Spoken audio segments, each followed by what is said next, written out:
call Carlos Sosa, but actually this is Tammy. And he's a lead economic development specialist for the Wisconsin district of the U.S. Small Business Administration. So she's the bridge between the SBA and the lender and the SBA to the borrowers. So she deals directly to the borrowers. So anybody wants a big giant grant from $1,300,000 below or $50,000 microfirm grant, you can actually contact her directly. So her email is Tammy, that's TAMMIE .Clendenings, that is CLENDENNING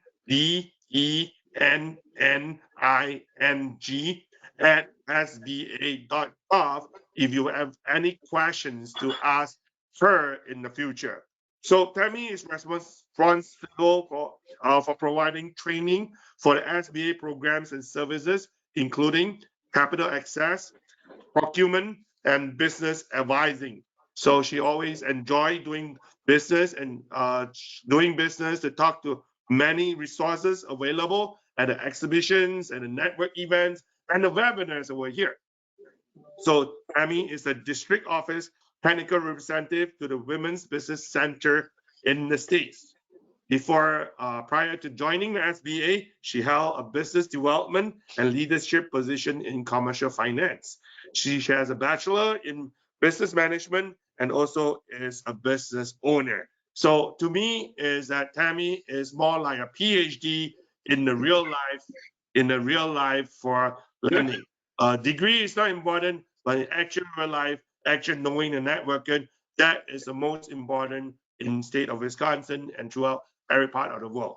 So she will be talking today about 3 events. That is 7A, business loan through the traditional banks, usually in $1 million.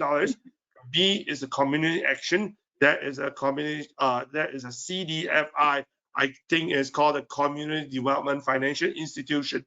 $300,000 less grant through a couple of CDFIs throughout the whole Wisconsin, and also the MicroLoans. That is worth $50,000, especially for the startups. So, and I would like to let Wenbing to introduce you Wisconsin Chinese Chamber of Commerce and see what we're trying to do before Tammy comes in to start our speech. Go ahead, Wenbing.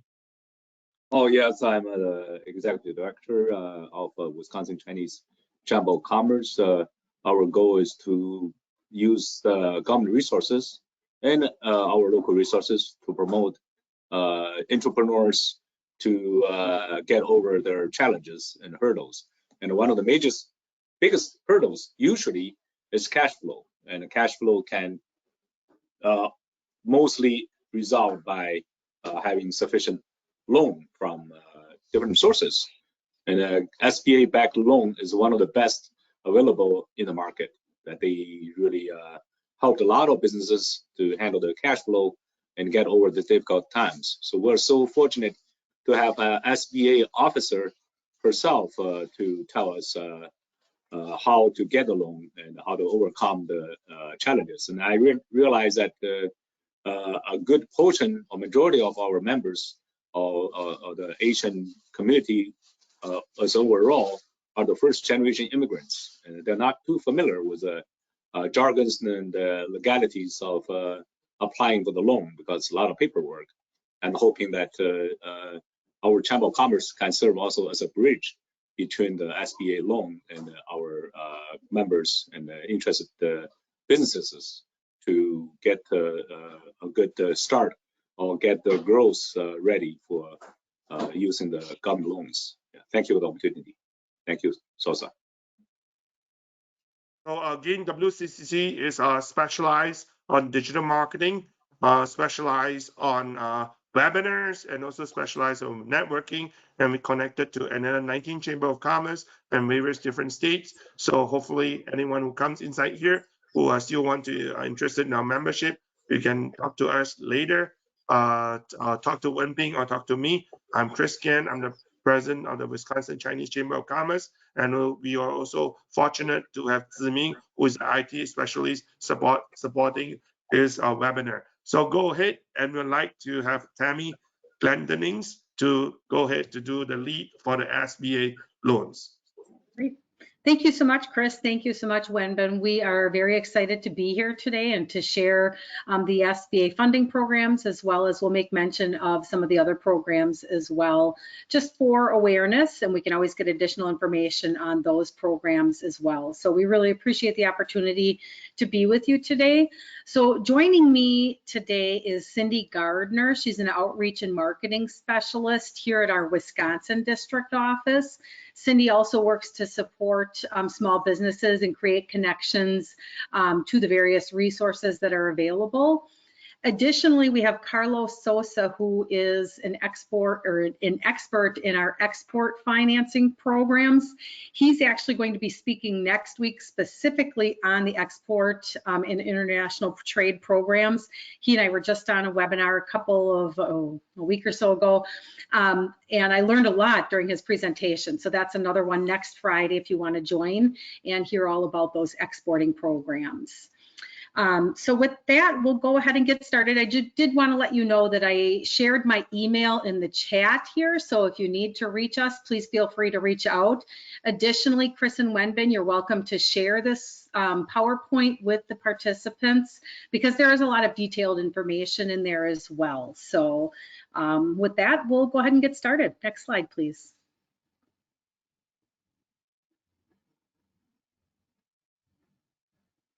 All right, so for those of you that are unfamiliar, the U.S. Small Business Administration, or SBA as it's more commonly known, is the only federal agency that's set up specifically for small businesses.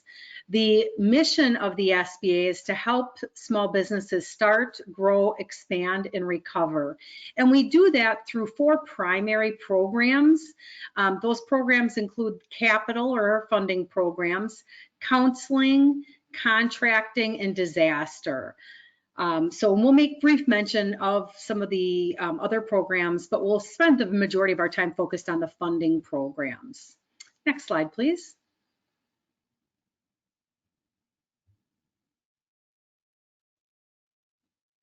So here's just a little bit of information about some of the small businesses here in the US. So as you know, the small businesses are the engine of the economy. 99% of all businesses throughout the country do qualify as small businesses by way of federal descriptions, and so they do qualify for SBA programs. About 65% of the net new private sector jobs come from small businesses.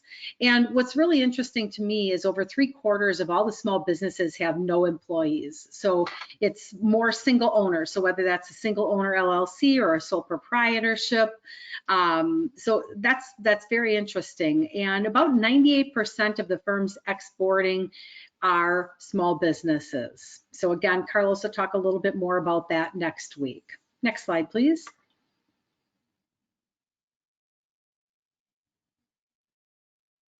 So we'll talk first and foremost about the funding programs of the SBA. So the way the funding programs of the SBA work is the SBA does not do direct lending. So the SBA would not be making the loan directly to your small business. We work through banks, credit unions, and nonprofit intermediaries. And we'll talk a little bit more about those as we go through this. But what happens with those is the application is made directly through the lender.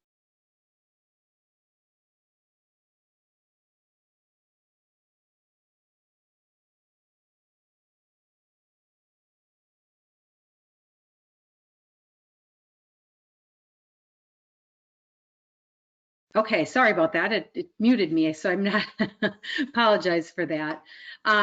So the application does go directly through the lender. So whether that's a bank, a credit union, or the nonprofit intermediary, and then they will work with you to get that approved, and they work to get the guarantee from the SBA.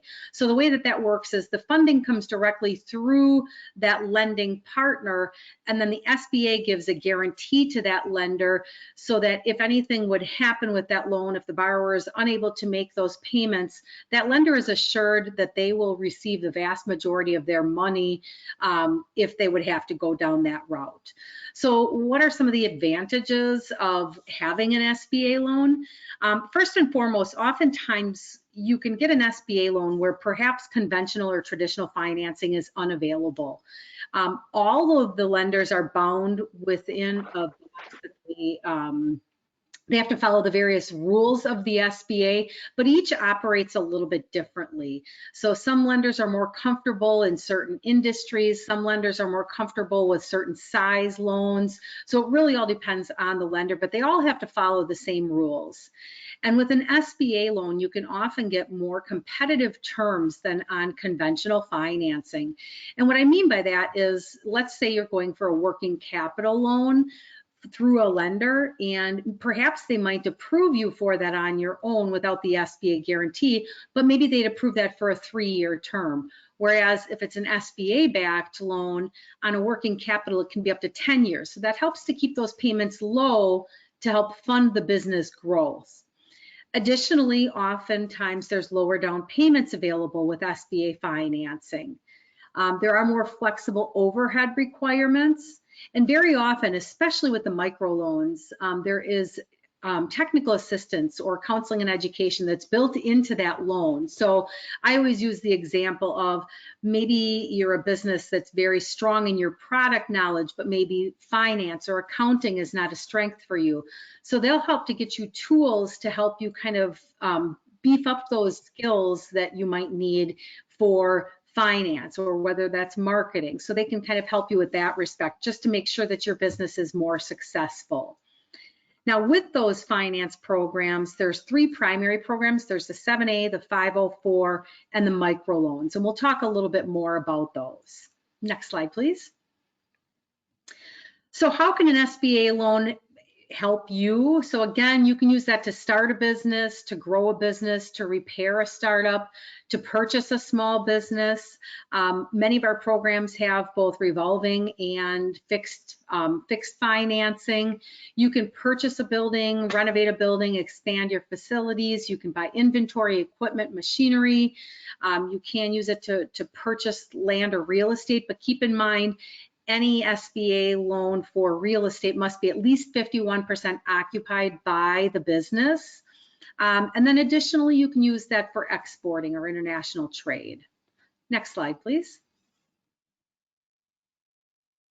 So the first financing or the first funding program that we'll talk about is our traditional 7A program. Now, under the 7A program, there are several offshoot programs that we'll talk a little bit about as well. But the 7A is kind of the overarching umbrella, and it really is the primary funding tool of the SBA. Again, in order to apply for a 7A loan, you do make that application process directly through a lender.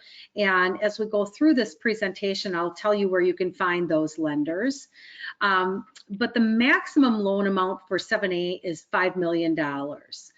With that, as I mentioned before, the SBA gives a guarantee to the lender to back that business so that they have additional security in that. Depending on the dollar amount of the loan will depend on the guarantee. Additionally, depending on the type of program that's used will determine the amount of the guarantee. And keep in mind, right now is a really good time to get an SBA loan, because any 7A loan up to $500,000 has no guarantee fees through the end of this federal fiscal year, or September 30th of this year. So normally with an SBA loan, there are guarantee fees. So there's upfront guarantee fees that the borrower pays, or your business. And then there's what's called an ongoing fee, and that is paid by the lender. So again, for any loan up to $500,000, there is no guarantee fee this federal fiscal year. The term of the loan is really dependent upon what the use of funds is for. So again, we talked a little bit about working capital, and if the primary use of funds for a 7A loan is working capital, the repayment terms can be up to 10 years, again, keeping that payment low. If it's for machinery, it matches the life of the machinery or equipment. And then for real estate or construction, it can be up to 25 years. And as I mentioned before, in order to qualify for SBA loans or all SBA programs, you must qualify as a small business. Although again, keep in mind, 99% of the businesses throughout the country do qualify as small under federal guidelines. However, and that to determine if you're a small business, you would just go to our website, sba.gov, and plug in your NAICS code. And that NAICS code is kind of a classification code depending on your specific business. And to determine if it's a small business, it's either based on annual revenues or employee count, again, depending on that specific NAICS code. But again, I'm pretty certain the vast majority of the businesses that belong to the chamber will qualify as small businesses. However, if they don't qualify under the traditional means as a small business, there's also an alternative standard too that makes it a little bit easier. Next slide, please. So then, as I mentioned, there are just a second. Can you go back to the last one? Yes. The 15-year minimum net worth and 5 million net profits. Yep. What is that for? Okay, so what that is going back to that alternative size standard. If you don't qualify under the traditional method of determining if you're a small business, you can qualify under that alternative standard, and that is a $15 million in tangible net worth or $5 million in net profits. And to give you an example of that, so I was working with a business a couple of years back who they have a lot of seasonal employees, and so that counts towards their employee count, even if they are seasonal. Additionally, they were right at that border for the maximum revenue amount to be considered a small business.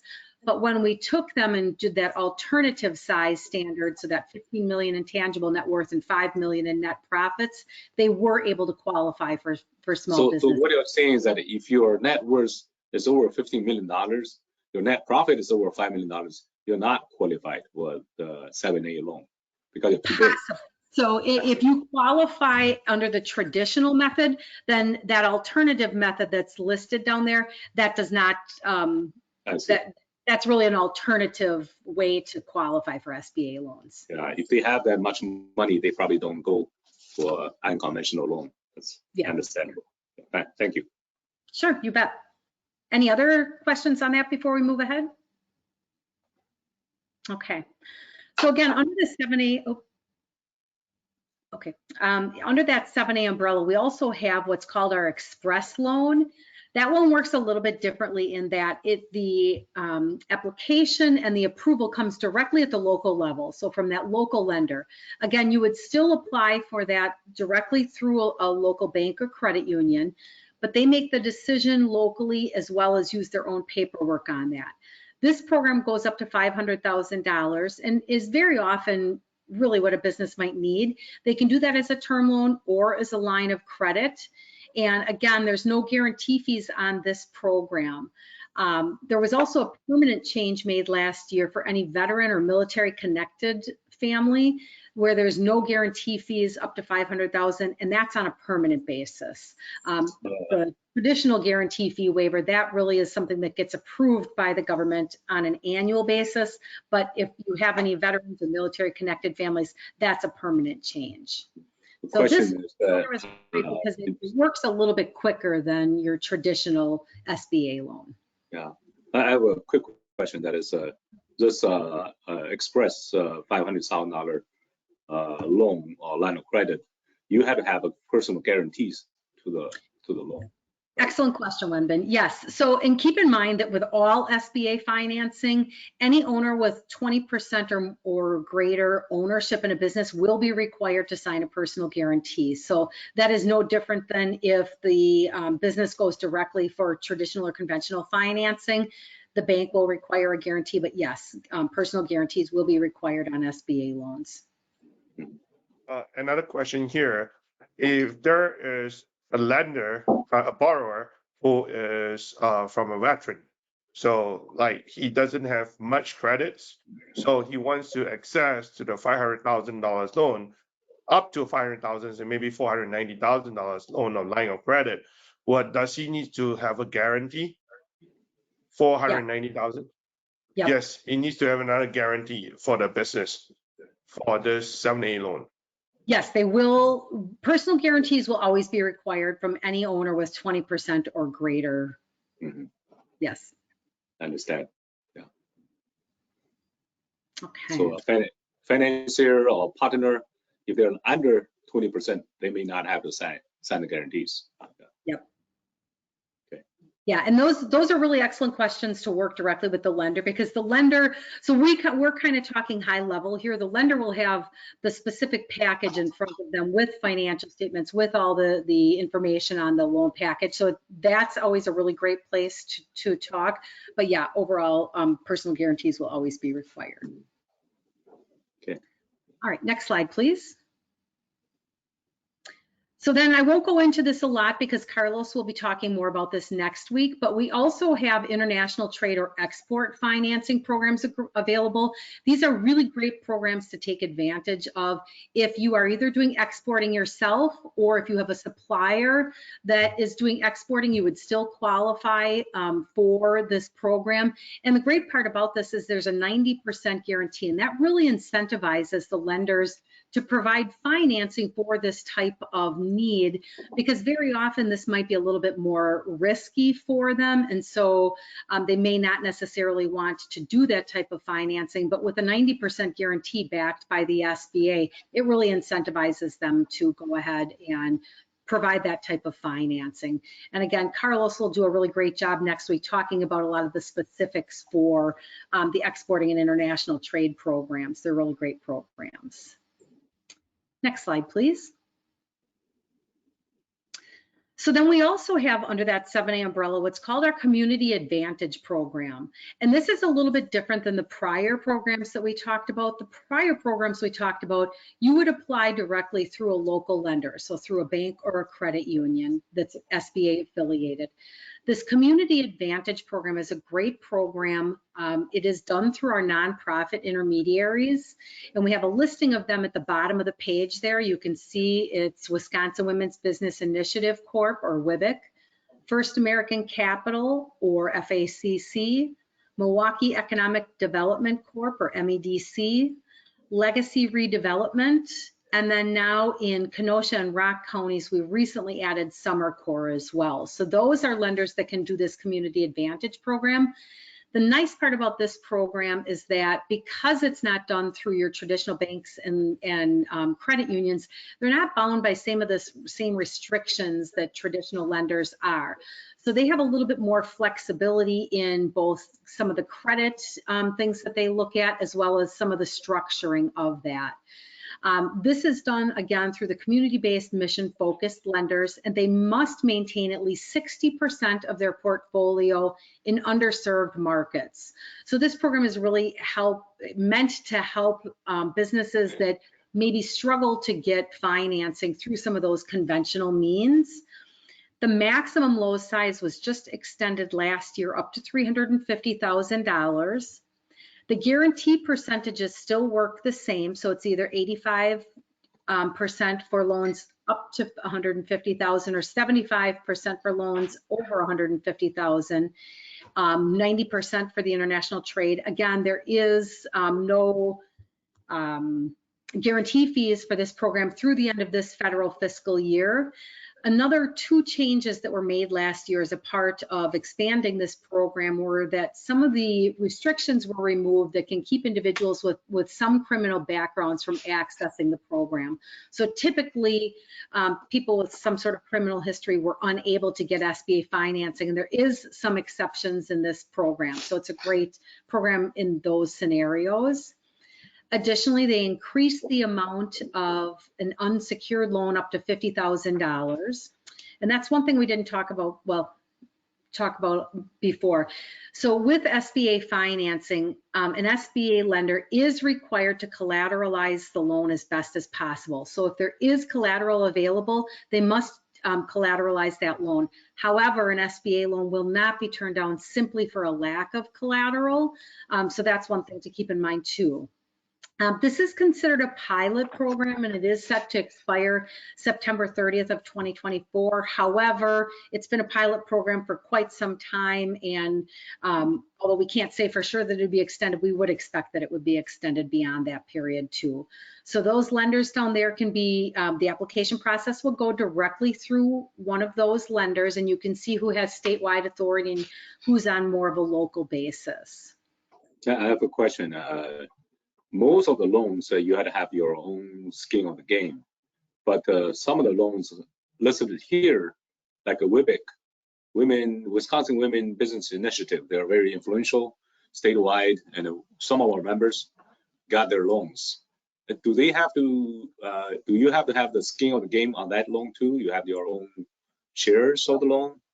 That's a great question. So yeah, so typically they will look for you to have some sort of skin in the game. So whether that's a down payment, or for example, let's just say you've been like when we started one of our businesses, we had invested quite a bit in some machinery, some software, some I don't even remember all what it was, but we had made some purchases. Some money already. Rather than having to put additional cash down for that, they utilized what we had already paid out of pocket for some of that. So it does not necessarily mean that it has to be a cash down payment, but they will expect you to have some sort of skin in the game. So you're absolutely right about that, Wenbin. I see. So you can't just, you have nothing, you don't have any business yet, you have a business plan, you want $500,000. That may not work, right? It may not work. It really kind of all depends. So again, you know, we'll get to the kind of the 5 C's of credit a little bit later. And I would say that as an overarching answer, the answer is probably, yeah, you will have to have some sort of skin in the game, but there is also other things that you can look at as well on there. Definitely the experience comes into play, but they will look for you to have some sort of skin in the game. So for example, yeah, go ahead. For example, if a startup wants a $50,000 loan from here, then he can apply for the Community Advantage Program through the CDFI guaranteed by the SBA, and he doesn't need a collateral 50,000, but he needs to have a work experience in terms of what he has been doing and some sort of a proven track record for what he has been doing. When you have this proven skin and bone in terms of the business, that what he's trying to do, are you talking about 1 month, 2 months, 6 months, 1 year, 2 years? What are you looking from the SBA regarding this Community Advantage Program? Yeah, that's a really good question, and I don't really think that there's a single answer for that. I think it really depends on the scenario, because you know, some ownership will have more experience. When you're looking at the different types of business that's out there, some will have a faster ramp up period. So when you're looking at cash flow, that'll be a little different. So I don't know that I can give you an answer on, you know, you need to have X amount of months or, you know, things like that. It really just depends on the entire package. I know that's not a great answer, but it's just a realistic answer.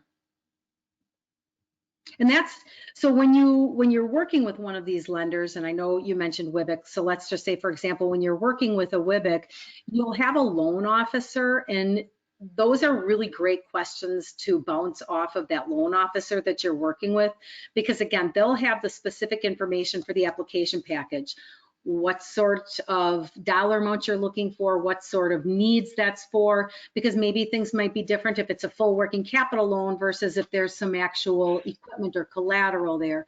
They'll know the whole package and can answer some of those questions a little bit better based on the specifics of a loan application.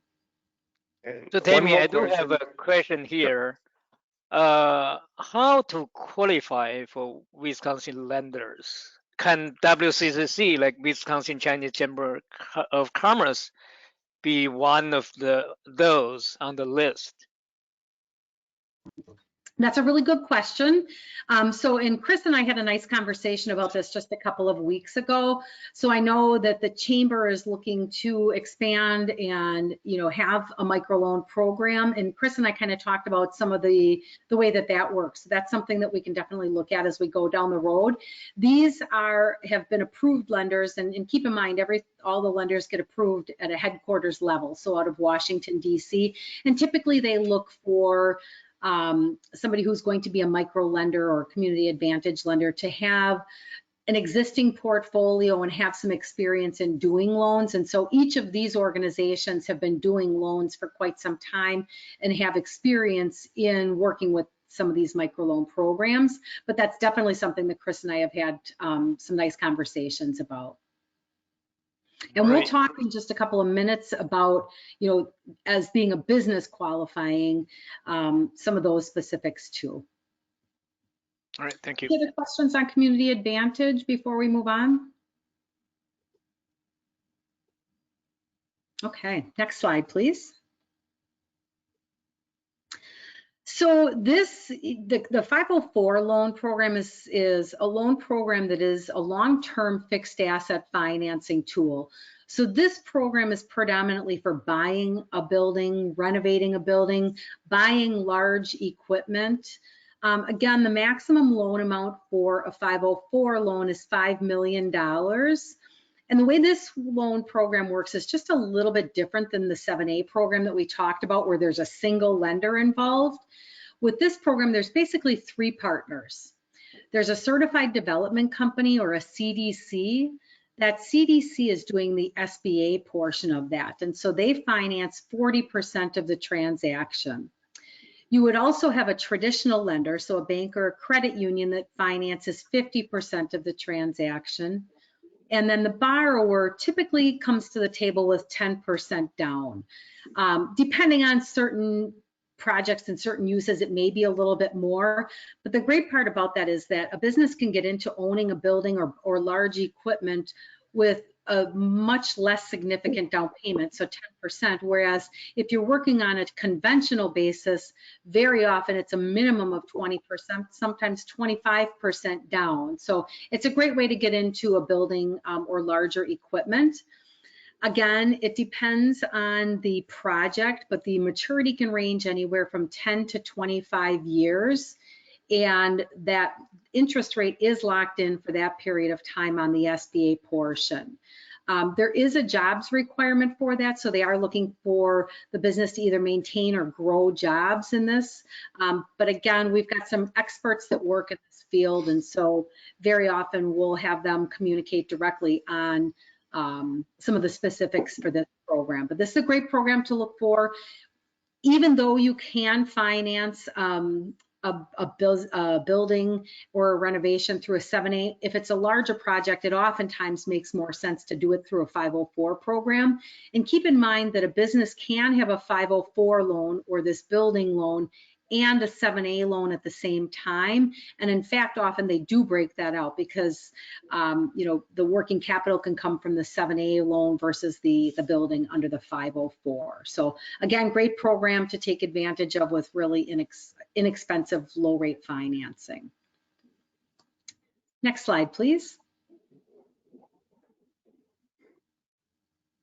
Okay, so now we'll talk about the microloan program, and I think that this is going to be a highlight, especially with some of the conversations that Chris and I had previously. The microloan program is a really great program for newer businesses, for growing businesses. Maybe if you've got businesses that are in a certain industry that traditional lenders don't typically like to finance, such as maybe a restaurant or hospitality type businesses. The microloan program is a little bit different in that it doesn't come with a guarantee. The SBA makes a large loan to this nonprofit lender, and then they make these smaller microloans to the businesses. So the maximum loan amount for a microloan is $50,000. Keep in mind that the average loan size we see is just right around $14,000. The maximum loan term is 7 years, and similar to the 7A program, the loan funds can be used for working capital, for inventory, supplies, equipment, just about anything that a business would need. There are a number of micro lenders throughout the state of Wisconsin, and I think your chamber members come from all over the state, so this may be pertinent to them. But we have AdvoCap that operates in kind of the Fond du Lac and Oshkosh area. First American Capital, or FACC, is out of Milwaukee. They do operate statewide as well. Then we have the Entrepreneur Fund that is currently serving Douglas County, but they are adding some additional counties to their portfolio in the northern part of the state as well. And then WIBIC, they do have locations in Milwaukee, Racine, Kenosha, Madison, Appleton, and La Crosse. However, they do have statewide authority, so they can do microloans throughout the state. And then CAP Services is out of the Stevens Point area and covers kind of the middle part of the state.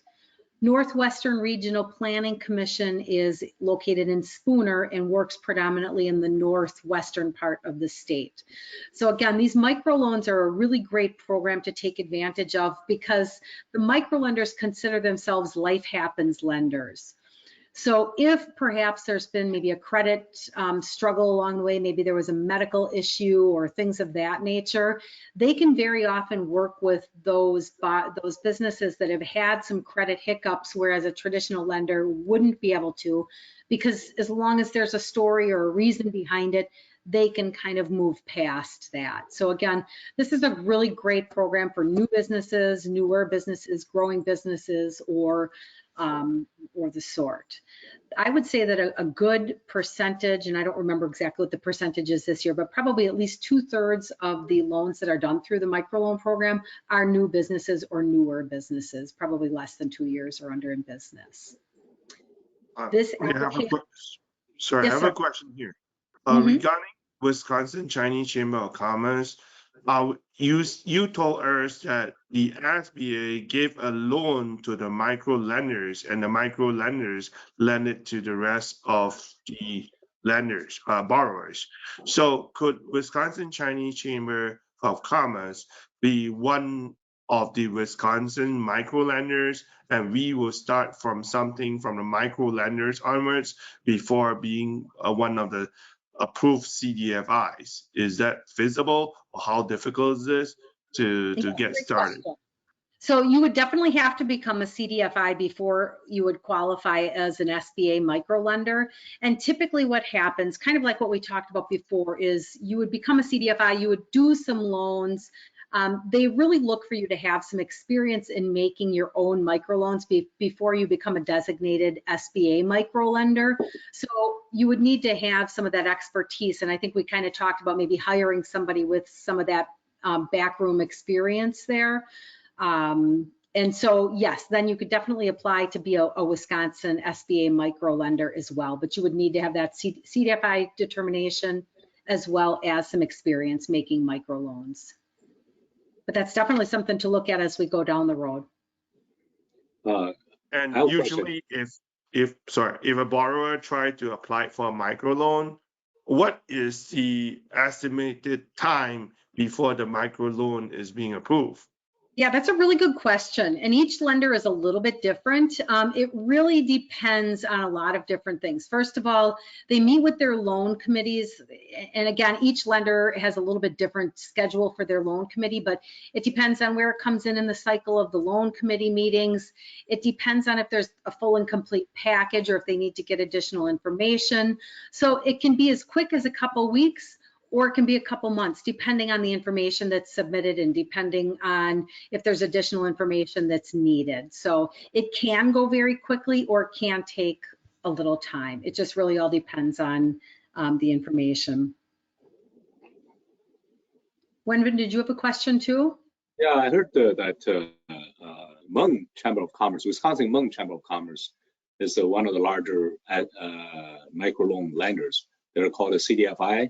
This is not all the CDFIs, I guess. The microloan lenders is not equivalent to totally CDFI itself, right? Yep, you are 100% correct. So a CDFI is a different determination. So yes, and actually I know that the Hmong Chamber is looking to become a registered SBA microlender, but you are right, there are different options out there other than just the SBA microlenders, but these are the SBA microlenders. And I know that we're working with the Hmong Chamber too. So they're working on they are CDFI, they've been making loans, and so yeah. Okay, that tells us the story. So the CDFI is a prerequisite to qualify for the lender here. Yes. Okay. Any other questions? Celine, you can unmute yourself and ask some questions. And Celine have at least 3 questions. Hey, how are you? Very good, thanks. Yeah, I have a few questions. So the time frame to get approval from funding, I think you just mentioned for those micro loans, but is it the same for any kind of loans that's like several weeks to months or so, depending on the factors? I would say that that's probably true. Some of them might move a little bit faster than others, like the Express program for loans $500,000 and under through the conventional lenders. that can get done in a couple of weeks. It really just all depends on all sorts of things, because if there's, if there's buildings involved or if there's appraisals involved, that takes a little bit longer. Sometimes all the financial statement information isn't always submitted, but some of the programs can work a little bit quicker than others, and some may take a little bit of time. But that's a really good question. So as you're working with a lender and you're assigned a lender representative, you would definitely go through that application process and ask those questions of them, and they can give you a better idea, because each lender is a little bit different too. Some work a little bit faster because they do more loans than others, and so they may have a quicker process for that. So again, it's kind of one of those it depends answers. So as an individual, do we go and talk to every lender to see their process, or is there like a brokering company who just knows, who to approach? So it makes the process easier instead of, getting our credits pull here, submitting the documents there, wait 6 weeks just to say no. Is there like a centralized place? That's a really good question. So in a couple slides, I'll show you some where to go on our website to get a listing of those lenders, because the vast majority of banks and credit unions are SBA lenders, but not all of them are. So when I show you, well, and I'll tell you a little bit about that, but when you look at some of the reports that are on there, you can see that those that are doing more loans are more experienced and probably a little bit quicker at doing those loans than some of those that maybe are doing 1 or 2 SBA loans per year. Additionally, we are going to highlight some of our resource partners in a few slides. And I always suggest, so the Chamber has really, really great technical assistance and help for you, but the SBA also has funded resource partners that you can work with that will help you to get bank ready or get application ready, and kind of help you make a determination on maybe who might be a better lender to work with, so that no, you don't have to talk to 10 lenders. You can have initial conversations with several different lenders and kind of get a feel for them, but you don't have to necessarily go through that application process. Even I think that it's oftentimes easy to weed out lenders just based on those initial conversations. So, but I would always suggest taking advantage of the free help through those SBA funded resource partners, because they know a lot of the lenders in the area. They know which lenders like different industries or different size loans or different qualifications, and they can help you put your best package together to get an approval right away. Okay, so for the ones that require down payment or equity, does SBA allow loans to be stacked? For example, somebody just doesn't have anything to start with. Can they borrow, maybe 2 or 3 kinds of loan to stack together? Yes, very often there is stacking of different types of products. Okay. And then does it show on like a personal or business credit report once we get funded? No, it's a business loan. Okay. And then the local banks, is it depending on each bank's willingness or capacity to loan the amount, and then they would ask if SBA would back it, or as long as it's a SBA loan, then it doesn't matter how much money is available at the bank? I think I understand your question. So, what the bank will do is they will look at what your needs are. So what it is that you're looking for. Is it equipment? So they'll look at all of that. They will review your financial statements. They'll review the cash flow. They will review the entire package to make a determination if the business is able to support that loan request. And assuming that that business is able to support that loan request, there should not be a limitation. As I mentioned before, there's kind of a box, if you will, that all SBA lenders have to follow. And so there are determinations in there, but it's really, the SBA is more of a cash flow lender than kind of an asset-based lender. And as long as the business can cash flow those payments, that's predominantly how the SBA looks at that. Okay. All right.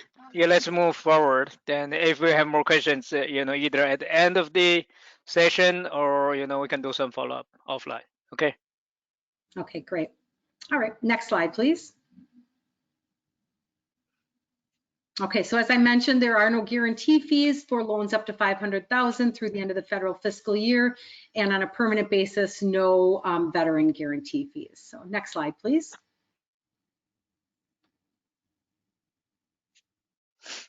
Okay, so as I mentioned before, there's a couple different ways to find lenders.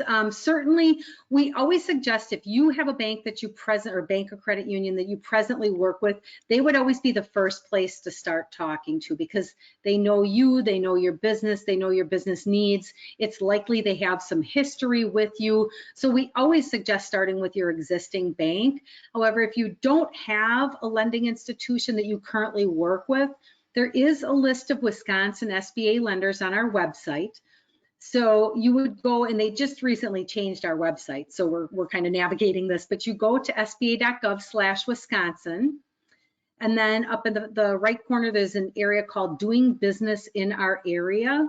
You would click on that, then you would scroll down, and there's 3 graphic boxes labeled SBA Lending in Our Area. That's where you can find information on the local lenders. So it'll give you a listing of the various quantity of loans and dollar amount of loans that lenders have done. And as I mentioned before, we always suggest keep in mind that those lenders that are doing a lot of loans are probably pretty experienced at doing those, and will probably be some of the quicker places to get loans. But definitely look at that list and look in your area. See if there's a lender that looks like it would be a good fit for you, and then you can have some initial conversations with them. Additionally, we also have a tool on our website that's called Lender Match, and it's kind of like a match.com of the SBA. So the SBA got wind that there was some organizations that were charging in order to help you find an SBA loan, and you do not have to pay a consultant or an organization to find an SBA loan for you. So the response to that was this Lender Match. And basically you can go onto our website at Lender Match, and you can plug in, it asks you 10 questions. So a little bit about your business, a little bit about the project that you're looking to do, and a couple of different questions. Then what it does, it sends that information out to all the regional lenders. Those lenders then have an opportunity to take a look at that and see if it fits within the criteria of what they do. Then they have 48 hours to reach out to the business. So again, keep in mind, it's not an application that you're submitting. It's kind of an invitation to dance, if you will. And then those lenders can follow up with you, and you can continue conversations, get a little bit more information, and then submit an application should you desire. Now, you can access all that information on our website, but I also did put a link on there to the lending activity, so you can get access to those reports there as well. And again, as I mentioned before, all applications are done directly through those lenders. Next slide, please. Okay, and we just talked about Lender Match, so we'll go past this one. Okay, and we've talked a little bit about this as we've gone through here, so I'll make this pretty quick. As you probably are aware, there's the 5 C's of credit, and obtaining personal credit and business credit are really 2 different things. And we all know, if you're looking on a personal basis, if you're looking to buy a car, you can go into a dealership and have a loan for that in 5 minutes. Business credit is a little bit different because they factor different things in there. They will always take your personal credit into consideration, but they have to look at other things as well. So basically for a business loan, they will look at the capacity of the business. So your ability to repay the loan. So again, they'll look at the cash flow. And if you're a new business, they'll look at your projections. If you are an existing business, they'll look at your historical data plus perhaps some projections. But again, what they're looking for is your ability to repay this loan out of cash flow. That is how SBA loans are approved, is on cash flow. Then there's collateral, and again, that's the security to repay the loan should the business not be able to make those payments. And as I mentioned before, the SBA lenders are required to collateralize loans as best as possible. So if there is available credit, they are to use to collateralize that. However, an SBA loan will not be turned down just because of a lack of collateral. They'll also look at the credit history. So how bills have been paid in the past. Is there an appropriate use of credit? Just kind of the general, you know, how have you handled credit in the past? Then there's the conditions. So again, terms of the loan in the business environment. So they'll look at what's will it cash flow? What are the current economic conditions? What are the interest? What are the terms for this? What are current industry conditions? What are supply chain concerns? They'll look at other factors as well. So they kind of take that whole thing into consideration, similar to what you do as a business owner too. You're always reviewing what's happening in the current economy. And then lastly, who are you? What's the background of the owner? What's the background of the business? What's the experience and the expertise? How do you plan to market your business? All those different things come into play, and that's all, again, part of that business plan, but those are all things that they will look at. And I know one thing that Chris and I had spoke about earlier too is what happens in those cases where maybe an owner has maybe a credit glitch. You know, there's been some sort of issue in the past. There are credit repair classes that are available through some of our resource partners, and I think I had mentioned WIBIC before. I know in particular they have a credit repair and a credit preparation class. So if you're a new business or maybe somebody who's looking to get into the business and you have, you know, some hiccups on your credit, they can kind of help you as you move through that process to plan for that. And again, we do, as you saw before, we do have a couple of programs that really kind of help businesses where maybe owners have had some credit hiccups in the past. And that's why it's important to talk to those lenders and kind of, you know, lay the scenario out right away. You know, maybe there was some medical issues a couple years ago and I've got a couple collections that show up on my credit, things of that nature. So being open and upfront will help you to get to the best program available. Next slide, please. So yeah, I just have a quick question. Is there any suggested credit score, like range or something to qualify for Yeah, the that's loan? a really good question. We don't, so again, there's different SBA programs, and each of those programs are a little bit different and have different scoring requirements. As a whole, the SBA doesn't have a hard and fast, you know, you have to have you know, an XYZ credit score. However, we'll typically look in about the mid 600s as a minimum. 600. Okay. That would be what I would say. But I do know, again, you know, with maybe the microloan program, there might be a little bit of give on that depending on the circumstances. So that's why, you know, I don't want to give a hard and fast, but I would say typically a minimum of that, you know, mid 600 to, you know, maybe 675 is kind of a minimum that I would say, but that's not necessarily a hard and fast rule. All right, thanks. Okay, so with that, I will turn it over to Cindy and she'll talk a little bit about some of the other parts of the SBA. We'll very high level on this and then we'll move back into questions. Okay, thanks, Tammy. Now we'll move on to the surety bonding. So if a business gets involved with government contracting, they will need to be bonded. And there are many insurance companies and bonding groups that offer bonding. However, let's say your business is newer and you don't have a long track record, you may need the surety bonding program through the SBA. And what that means is that the SBA will guarantee that the project gets completed. So we do offer that program, and it's on our website. I'm not super well versed in that, but if anyone has a question about that, you'll get our email address at the end, and we can move you into that area. Next slide, please.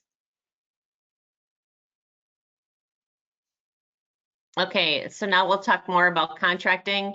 The numbers for contracting in fiscal year 2020, unfortunately, we don't have updated numbers, was $145.7 billion that went to small businesses. And if you want to move on to the next slide. Okay, this slide is a graduated one. So if whoever's running the slides, if they just want to click right below where it says targeted set-asides there. And just keep clicking, please, so we can fill this slide. There, keep going. Okay, perfect, thank you. So the government sets aside contracts for underserved, and their goals are 5% to go to women-owned small businesses, 11% to small disadvantaged businesses, including those that are 8A certified, and I'll talk about 8A in just a minute. Those hub zone businesses that are located in the geographical boundaries of a hub zone, it's underutilized business zones, and then service disabled veteran-owned small businesses, 3% for that. So those are the goals for the federal government for small businesses. Next slide, please. Okay, so now we'll talk about the 8A Business Development Program. This is for businesses in really wanting to get into government contracting. There's access to business development support, and it'll help you build your capacity and grow through contracting. It is a 9-year commitment program, and there is an application process for that. If you can move to the next slide, please. Yeah, for this, could you send us more information? So maybe, you know, the member of chambers can benefit from it.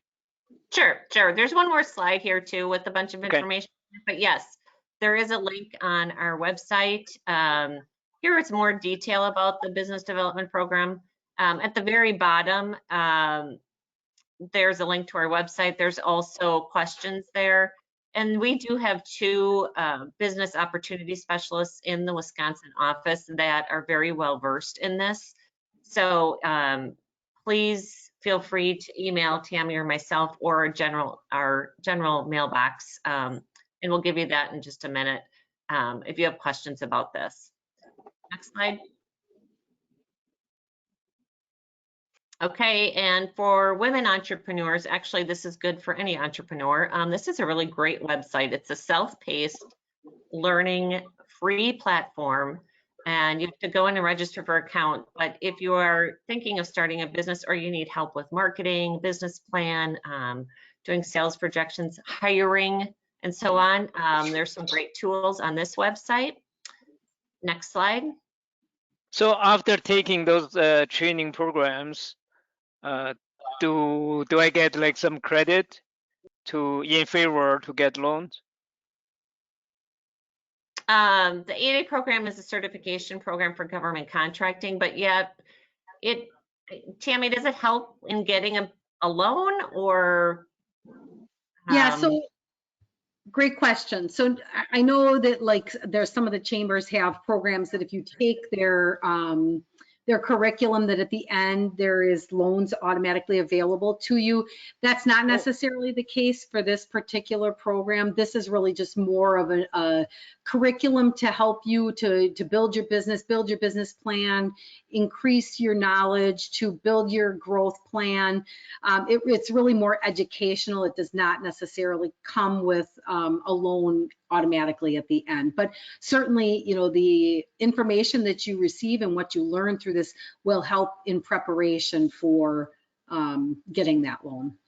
Sure, thank you.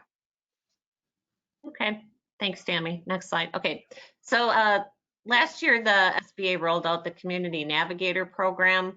There are hubs, a few hubs in the state of Wisconsin, and if you are in any of these locations in the state, your spokes are listed there on the right. They're kind of like another resource partner. So if you are in an underserved area or don't have access to a lot of tools for your business, you can reach out to a hub or a spoke and they can help you. Next slide, please. Okay, so here's the slide about resource partners that Tammy referred to earlier.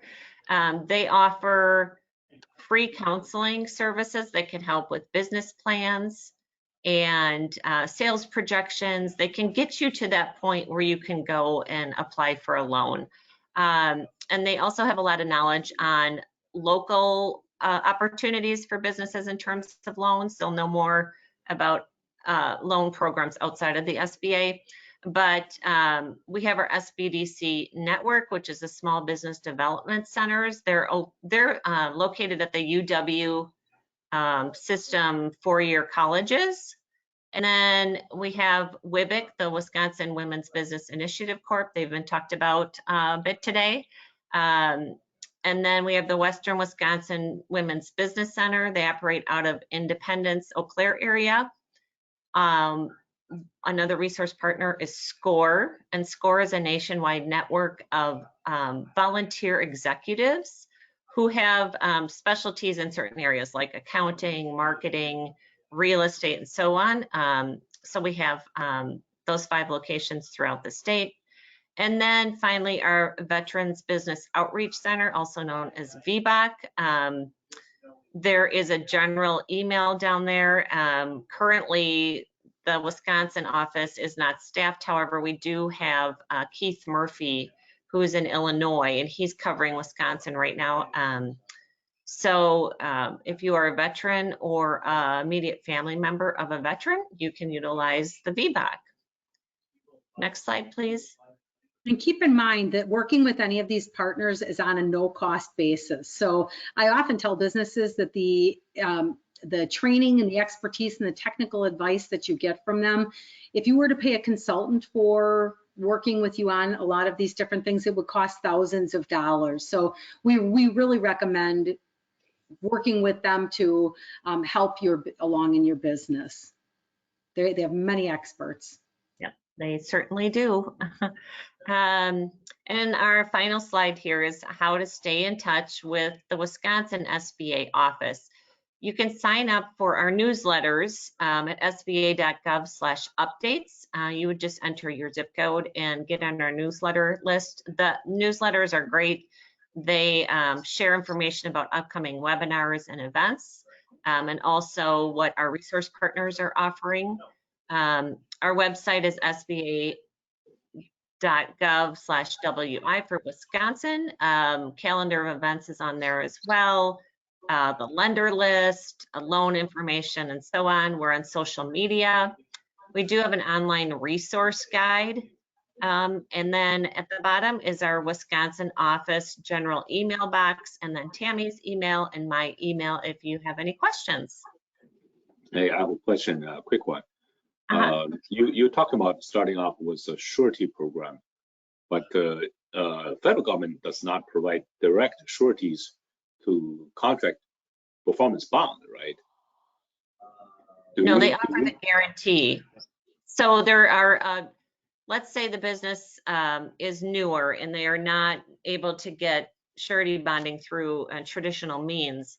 There are over 100 business or companies that do surety bonding, and then the SBA would guarantee that bonding. It's almost like same as like a SBA 7A or whatever other loans.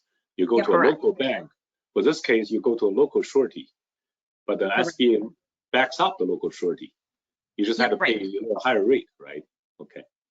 But you do not have to directly work with SBA. You work with a local surety company, and they will provide a bond, but they will buy SBA program to guarantee you. The SBA will be working behind the surety company. You are exactly right.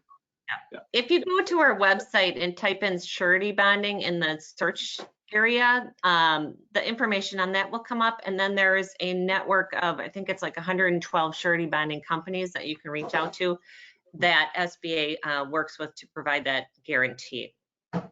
Thank you. So just a quick question: can we work together to, develop a landing page from WCCC website, so that our members, whoever visit to our website, will be able to see SBA information? Certainly, yeah. So you can definitely include a link to the SBA's website on there that would take them directly to the funding pages where they can learn information. And we can put you in touch with Shira Apple, who is Public Information Officer. She works on that type of thing for us. I'll Okay. clear now. I also have two questions. Yes. That will benefit, especially for the Wisconsin Chinese Chamber of Commerce and also for the SBA.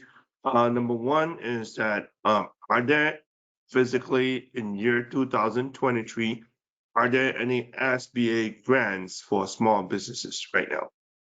Are Yeah, there that's- any year 2023? Are there any small business SBA grant as for right now for small businesses? That's the first question. The second question is, I'm not sure whether within the budget of SBA, the Wisconsin Chinese Chamber of Commerce will also like the SBA to be part of our membership. Because if the SBA is being part of the membership, you do access more than just 100 something companies within our network. But in addition to that, there'll be quite a number of international corporations that will be linked towards this whole entire network. Would the SBA would have the funds or the interest in terms of Tammy or in terms of Carlos or in terms of Cynthia? Would that be an interest? Because WCCC would definitely want the SBA to be part of our chamber. Yeah, that's a great question. And yes, we absolutely would have the interest. Part of our being a federal agency, our funding is a little bit different, and our funding has been out of whack a little bit the last 2 years. We actually just received our funding, and we've had a lot of funding cut, but we're definitely looking at what memberships we can have because we have a very limited pool, and that is definitely on our priority list. So we appreciate that for sure. But yes, we absolutely. You within a month to raise the same question again. Yep. And if you would want to have, I don't know if Wenbin would do this or if it's somebody else, send me the information on the membership so that I can get that submitted to our admin officer too. They may have it already, but I will, we always like to pepper them with that.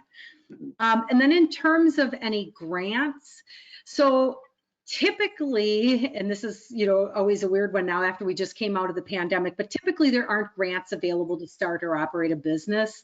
Typically the type of grants that are available through the SBA are more for like for those resource partners where they're actually training small businesses on, all the different things that the resource partners do. During the pandemic, we did have some of those grants available just simply because of the timing of, what was happening with the pandemic and things like that. But overall, there really isn't grants available for that. So no, there is not anything available this year. However, and I would say overall, most of those grants have gone away, not only on a federal level, but on a more local level too. But what we always suggest is reach out to the local economic development offices or to those resource partners, because if there's very localized grants, we may not be aware of them, but perhaps some of those partners would be. But I think most of those grants have expired. I think what was the build? The PPP is expired. The PPP is expired, right? Is there any availability of 2023 PPP, or there's no such mention about it? So I'll answer that a little bit tongue in cheek on that. So no, there definitely will not be any more PPP. And I hope that we don't have PPP again. And this is the reason why. The only reason we had it is because there was a really major thing going on that really affected businesses and really affected everybody. So unless there's some sort of major catastrophe like that again, that would be the only way that they would bring something like that back. And I don't think any of us want to see that. So I would not anticipate that would be the case. Now, we didn't talk about our disaster loans at all. The disaster programs are the only programs where the SBA does direct lending, and there's two different types of disaster loans. And more typically, those disaster loans are used on a regional basis. So maybe if there's tornadoes or hurricanes or flooding, things of that nature, more of a regional disaster. So there's what's called the physical disaster loans, and that would help a business if they have to do repairs to their buildings or equipment or things of that nature. So it helps to finance those physical needs. Then we have what's called the economic injury disaster loan. And that's what everybody's very familiar with now. It became very commonplace place because of the pandemic. That was the first time that the economic injury disaster loan, or the EIDL loan, had ever been used on such a widespread basis. Otherwise, typically it was more associated with a local disaster. Like the example I used to give before the pandemic was, I don't know if you remember, but probably maybe 7, 8, 9, 10 years ago, there was a major freeway collapse up in the Minneapolis area. And so businesses their customers could not get to them because of this freeway collapse.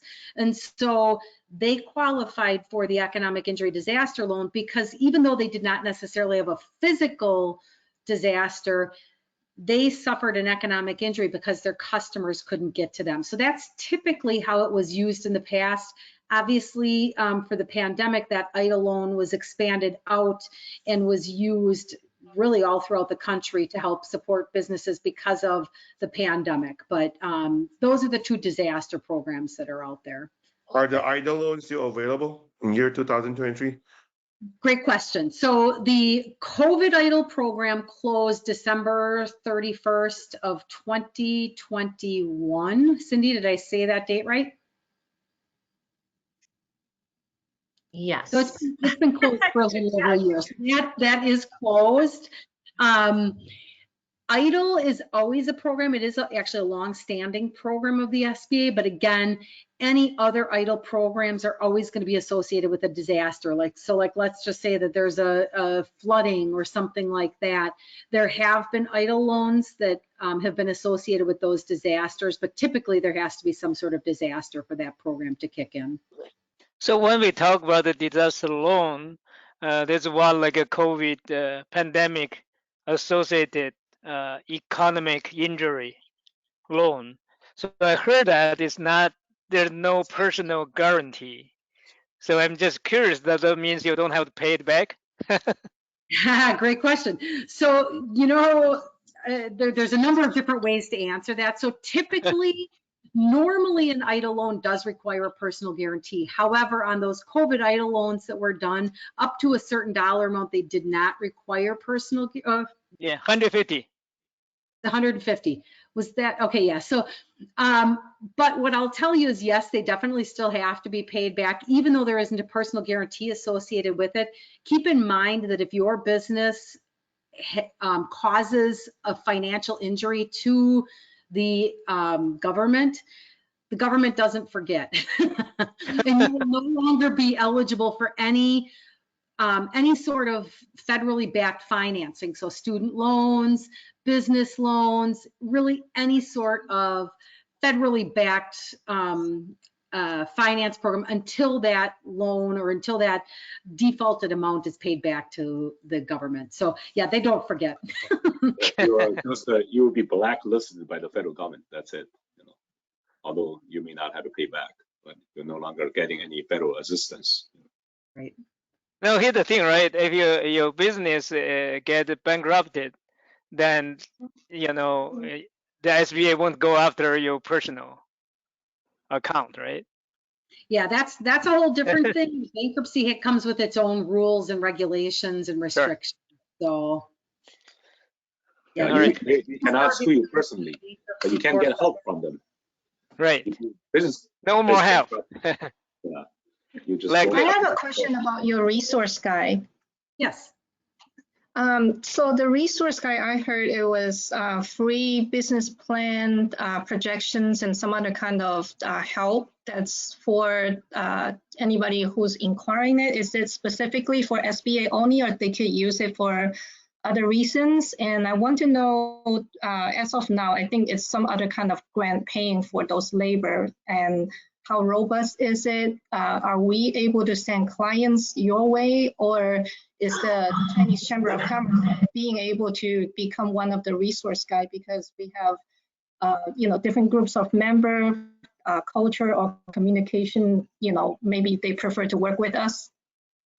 Yeah, and if you could go back one slide, I'd appreciate that. So you are absolutely correct. So even though the Chinese Chamber and the other ethnic chambers are not necessarily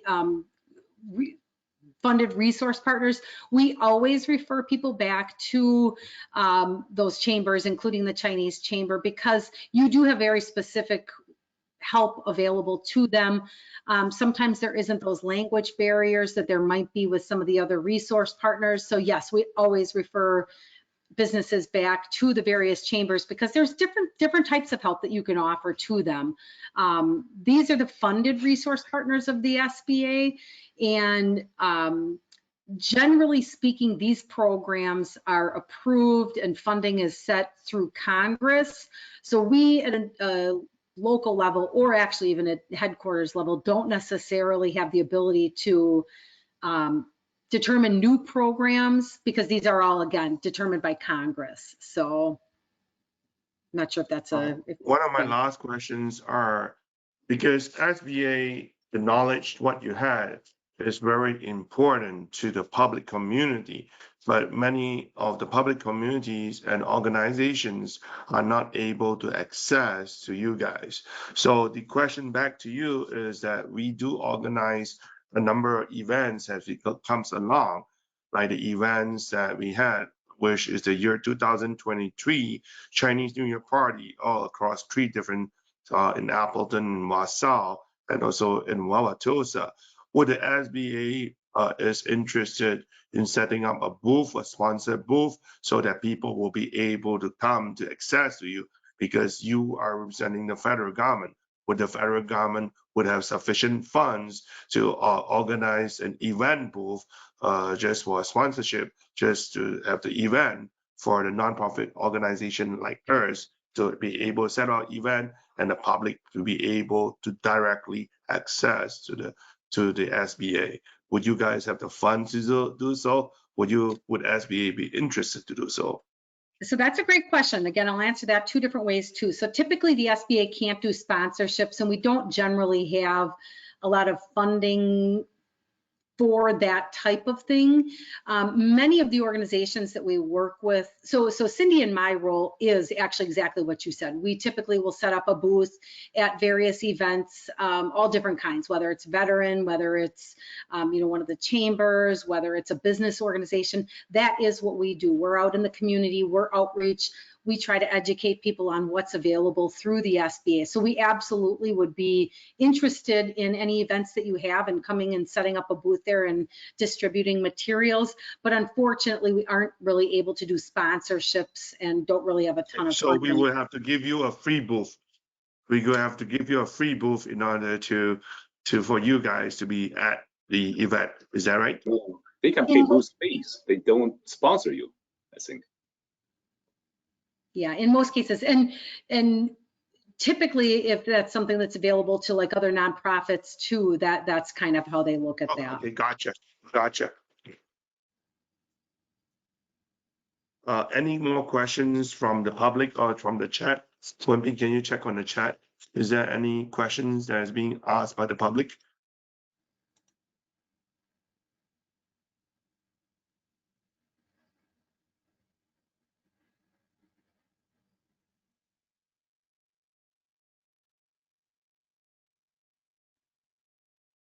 Yeah, there's no more questions. So we can. If anyone have questions, you just unmute yourself and start to ask questions. Otherwise, we can end this. Ryan, I believe that you are on the webinar. Would you have any questions directly to the SBA?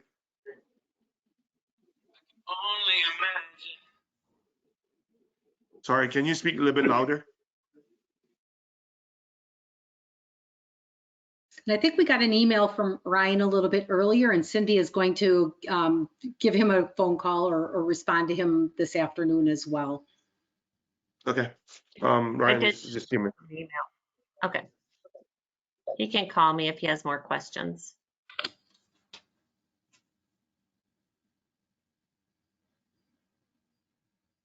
Hi, I have a question because I know if no collateral and it ups maybe to $50,000, no, $50,000, you can the SBA can provide you maybe up to $50,000 if there is no collateral.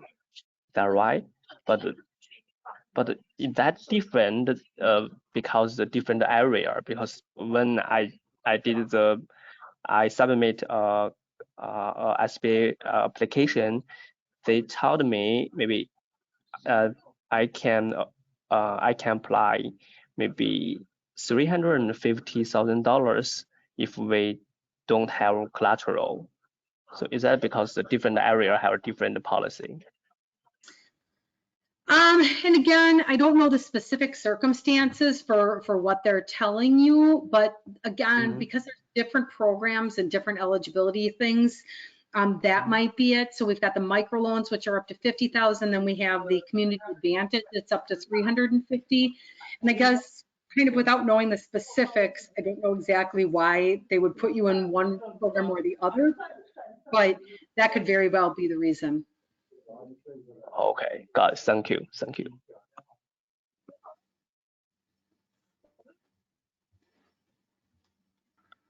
Okay. So I think right now is our 1:50 p.m. It's been a really long time. So we started for this program. We'd like to thank Tammy and also Cindy, if I believe. Cindy for giving us a vast knowledge. And for any members, please do directly contact to Cindy and also to Tammy. And again, trying to see the Tammy's email. Repeating it, it is TAMMIE.Pendennings, that's CLENDENNING @SBA.gov. And Cynthia's email, Cindy, could you actually tell the public? It's on the last slide, and everyone will be getting this slide deck. So it's very long. You want to go to the next slide, please? No. Oh, sorry. It's at the Can you go to the next slide? There we go. It's at the very bottom there.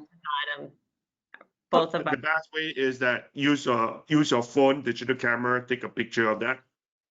That Yeah. will give you a lot of access instead of copying it down.